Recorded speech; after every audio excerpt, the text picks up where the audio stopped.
Okay,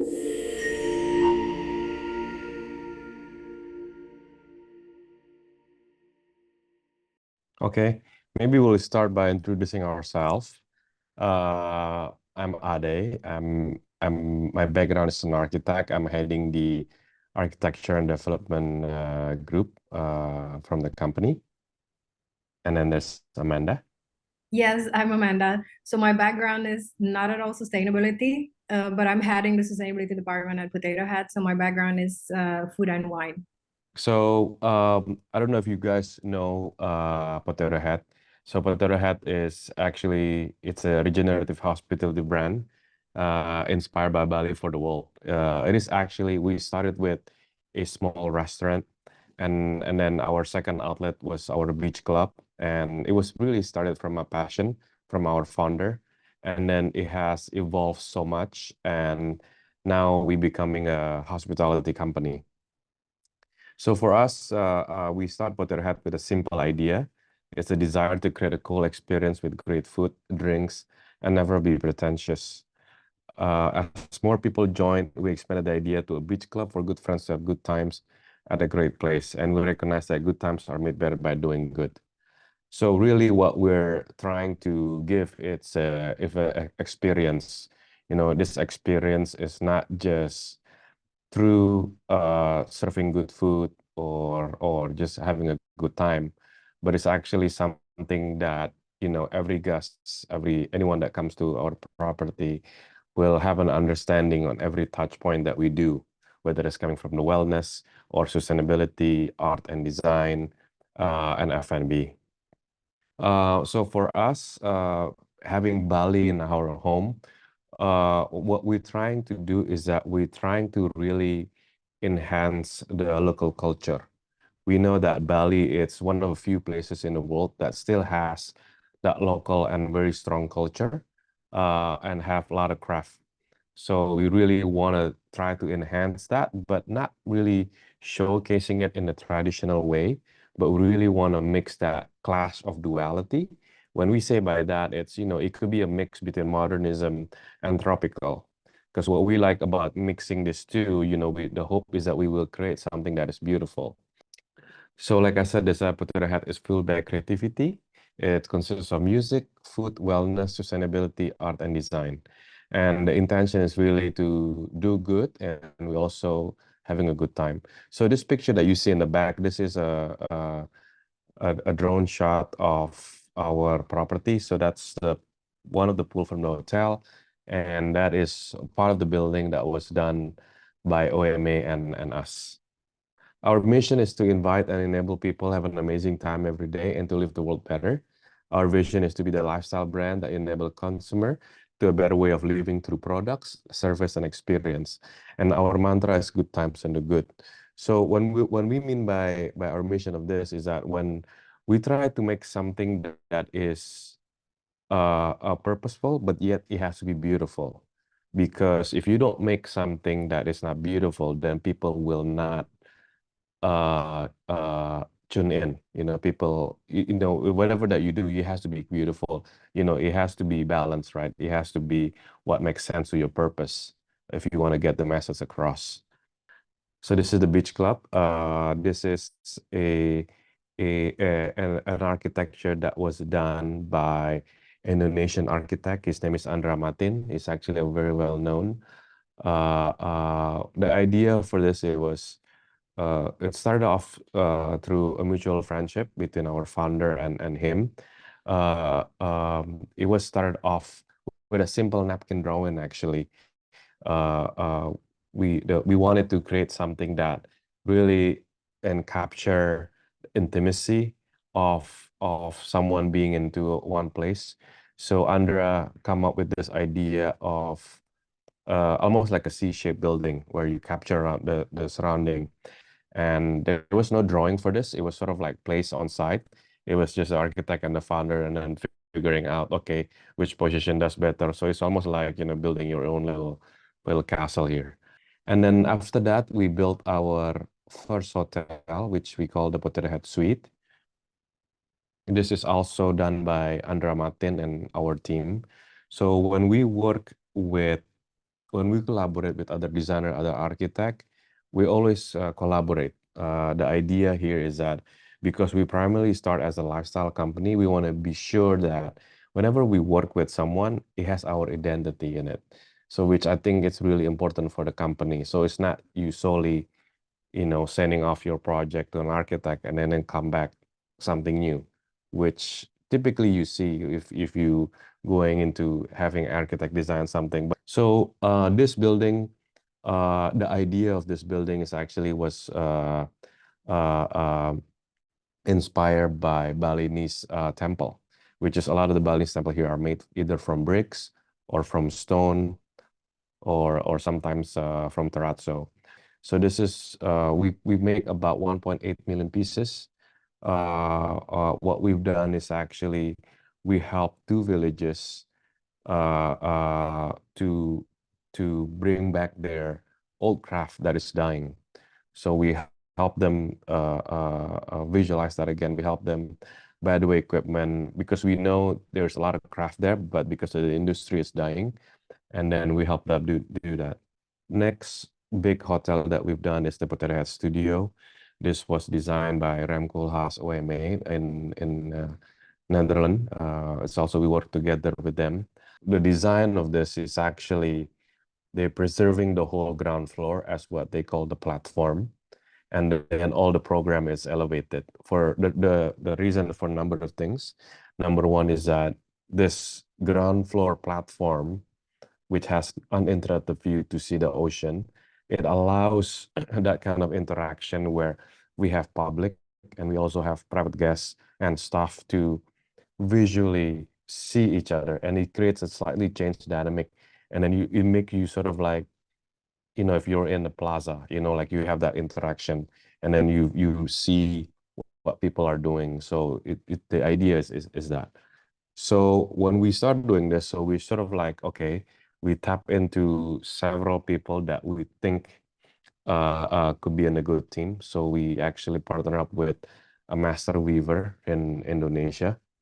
And of course, at the moment, there's nobody that can actually process the bottle cap and then make it into this ribbon. And then we figure it out through connections and sorts, and then we found a machine. So they're able to crush the plastic and then make this into a ribbon. And then from that, we work with OMA to develop this pattern that we turn into a ceiling. Yes, thank you. So the second part will be Journey to Nothing. So basically in this part, I'm going to present Potato Head journey, starting from the beach club opened back in 2010, the facade that Ade already mentioned, and then we start to evaluate and have many outlets. 2014, we opened in Singapore, a restaurant and bar in Singapore. 2015, we start the construction of Kata Mama, which is previously called Kata Mama. Now we call it Potato Head Suites. And then we have Indonesian restaurant. Also, we have lots of events throughout the year because our mantra is good times do good. And then in 2018, we actually there's a movement in Indonesia, especially in Bali, called Bye Bye Plastic Bags. 2018, we opened our first zero waste restaurant called Ijan. And then in 2019, we have what we call Sustainism Lab. So Sustainism Lab is basically a smaller scale of what we have currently, where we do the R&D. So the team start to create amenities out of styrofoam mixed with oyster shells and also recycled plastic. So in 2019 as well, we organized what we call Future Design Week, where we invite a lot of artists like Too Good, Max Lam, and any other collaborators to showcase. And then in 2022, when we were about to launch the Potato Head Studios, unfortunately, pandemic hit. And during that time, in 2021, we start this Sweet Potato Project. So Sweet Potato Project is basically a foundation that we created under Potato Head. And in 2022, we opened Tanaman. So Tanaman is a plant-based restaurant inside our property. So what is journey to nothing? Because for us, nothing is possible is more like how do you call it? It's a we play with words, right? Because we know that it's possible to be zero waste. Because as long as you can think about a creative solution and see a waste as a material and not a waste, you can always create something out of it. So leaving the landfill to zero material at all, it's really possible. If you see here, it's very complicated. The management flow is super complicated, but unfortunately, everything ends up to the landfill.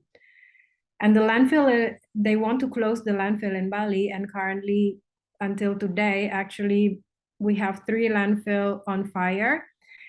And because we knew of this problem, we have this waste management system where we really separate organic, inorganic, and the residue.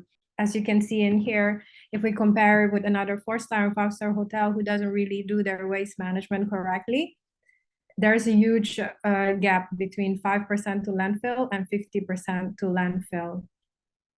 And this is the waste breakdown that we have at Potato Head. Normally in the hospitality industry, it's very common to have 70% of your waste organic and 30% inorganic. And this is our blueprint. This is the material circularity. So this also something that we present to another property, because we invite other hotels and anyone who wants to come to our property to see our waste management. Everything goes into Potato Head will be used by Potato Head again. Now we have the bigger waste lab. We believe that waste is not waste until it goes to the landfill. So we always try to find a creative way by working with another designer or another artist to find a solution together and to make this waste into a beautiful product. Because when people see it as a waste, they think there is no value in it. But when they see it as a product, of course, the value goes up 10,000 times than when it's still in the form of waste. Yes, this is all because Bali declared a garbage emergency back in 2017. So the lab is open in 2018, Sustainism Lab, the smaller scale one. And then now we have this bigger waste lab that we opened during the pandemic. So this waste lab, like Amanda said, this is actually was done during the pandemic time. What we're trying to do is trying to give a bit of hope by teaching our staff how to farm. One of this project is actually, this is one of our mini farm. This particular building that you see in the picture is actually a chicken coop. It's actually quite small. It's only 30 square meter. So what we've done is actually take off the front part, and then we added additional volume, which is about 17 square meter. And we're trying to combine this new program by preserving the old building. So basically, the building on the left, which is the library, and then there's a mini courtyard, and then the middle will be the lab, and then the center one, and then also the front one will be the lab.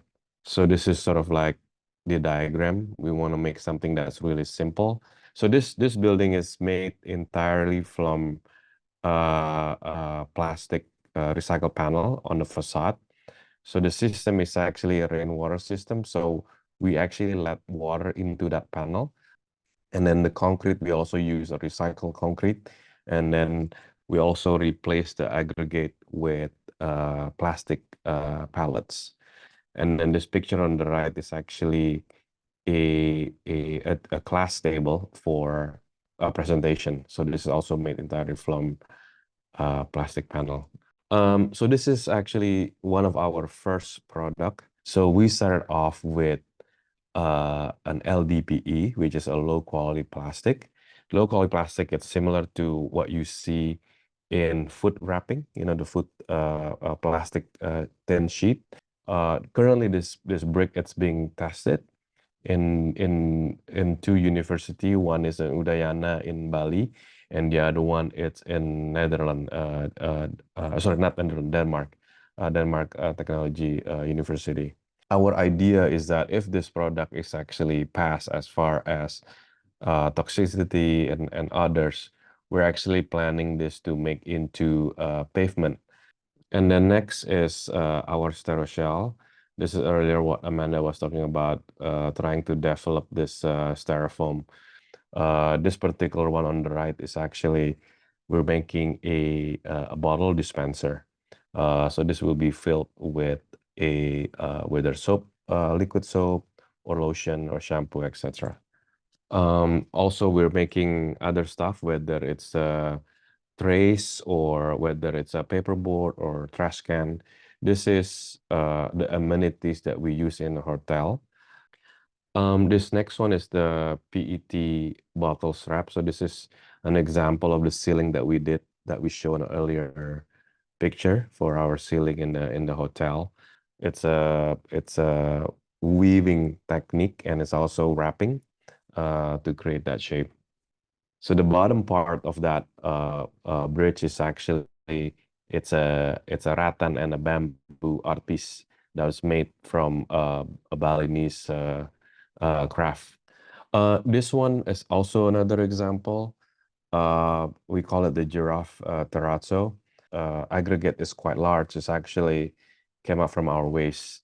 So when we did this hotel, the building partially is actually made out of pink concrete.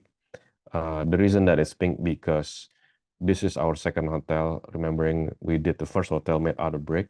So when we finished the first hotel, we actually have a lot of leftover brick. So we sort of kept them throughout the whole after we finished the project, and then we tried to mix that leftover bricks with the concrete and with color enhancement. Thus, the color came out pink.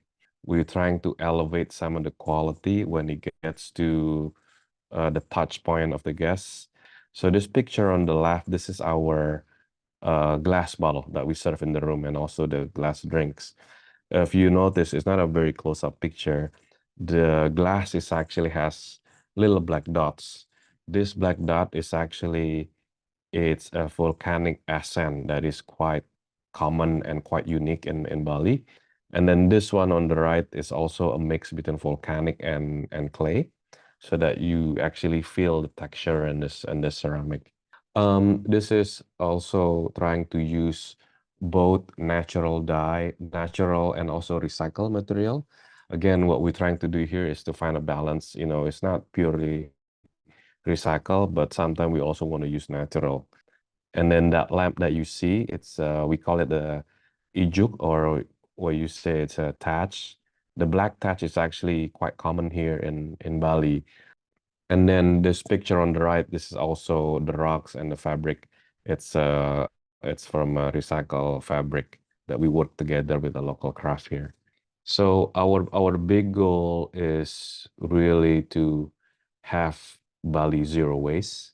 So what we've done with the company, with our own desa, like Amanda said in the beginning, we're currently at 3%. So what we're trying to do is that we're trying to scale this up.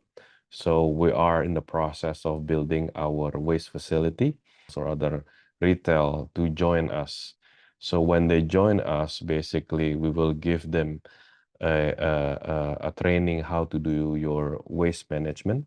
So we're planning to build this. Hopefully, we compete in February next year. We're aiming to have 10 participants. I think we are pretty close. We're about 8 now. I think that's the end of the presentation. Yeah, Amanda. Yes, Well, I this is just so. want to add a little bit. This waste is actually the reason why Ade mentioned we only take 10 properties for now, because our land is super small, but we want to make it collective. So we are not trying to compete with the local waste collector. And also we are not trying to compete with any other property. And in the hopes that Ade also mentioned that another hospitality industry, if they want, they can replicate this project, this waste facility project. So we try to make it as simple as possible in terms of the waste management, so it can be replicated throughout the island to achieve our bigger goal, which is Zero Waste Bali. Yeah, so also this is a non-profit purpose. So what we do here is actually from day one is an open source. We share how we manage our waste. We share how we upcycle some of the products, and in the long term, we actually want this to be sustained by actually involving local community. Thank you so much. Thank Oh, you. Any thank you question so on that? much.